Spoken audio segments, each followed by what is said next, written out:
যে ইসরায়েল গাজাকে ধ্বংসস্তূপে পরিণত করেছে সেই ইসরায়েলই আজ জ্বলছে ভয়াবহ দাবানলে। শহরের পর শহর গ্রাস করছে আগুন। এ যেন প্রকৃতির নীরব প্রতিশোধ। বিস্তারিত আরিফ হাসানের প্রতিবেদনে। 15 মাসেরও বেশি সময় ধরে ফিলিস্তিনের গাজায় চালানো হচ্ছে নৃশংসতম সামরিক আগ্রাসন। বোমারু বিমানের ছায়ায়, ক্ষেপণাস্ত্রের শব্দে দিনরাত কেঁপে উঠছে অঞ্চলটি। ধ্বংসস্তূপে পরিণত হয়েছে পুরো উপত্যকা। প্রতিদিন প্রাণ হারাচ্ছে শত শত নিরীহ মানুষ। রেহাই পাচ্ছে না নিষ্পাপ শিশুরাও। এখন পর্যন্ত নিহতের সংখ্যা 51,000 ছাড়িয়ে গেছে। এই ভয়াবহতার বিরুদ্ধে বিশ্বজুড়ে চলছে প্রতিবাদ, প্রার্থনায় রত কোটি কোটি মুসলমান। কিন্তু বাস্তবতায় তারা অসহায়। গোটা দুনিয়া যখন নিস্তব্ধ, তখনই যেন প্রকৃতি নিজেই কিছু করার সিদ্ধান্ত নিল। যেন আকাশের গর্জনে ধ্বনিত হলো, জুলুমের জবাব একদিন ফিরেই আসে। ডিজাইন, এলিগেন্স, বিউটি, সেরা পণ্য সবার জন্য। জেভিকো। ভয়াবহ দাবানলে পুড়ছে ইসরায়েল। তীব্র তাপ এবং প্রবল বাতাসের কারণে দেশটির বেশ কয়েকটি শহরে আগুন ছড়িয়ে পড়েছে। এসব শহরের বাসিন্দাদের ইতোমধ্যে নিরাপদ দূরত্বে সরিয়ে নেওয়া হয়েছে। আগুনের কারণে বন্ধ রয়েছে সড়ক ও রেলপথ।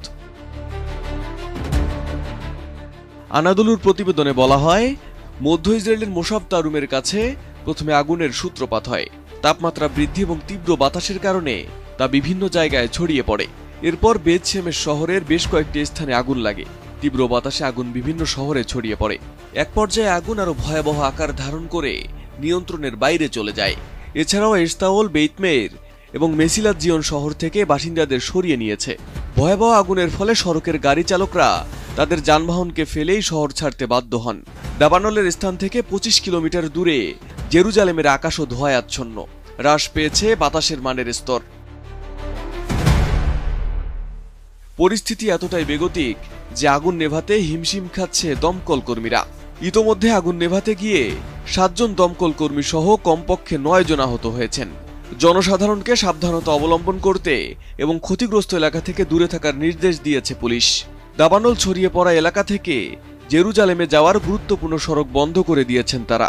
এমন পরিস্থিতিতে টালমাটাল ইসরায়েলি শাসক বেনিয়ামিন নেতানিয়াহু অ্যাডহক কমান্ড সেন্টারে বসেছেন জরুরি বৈঠকে।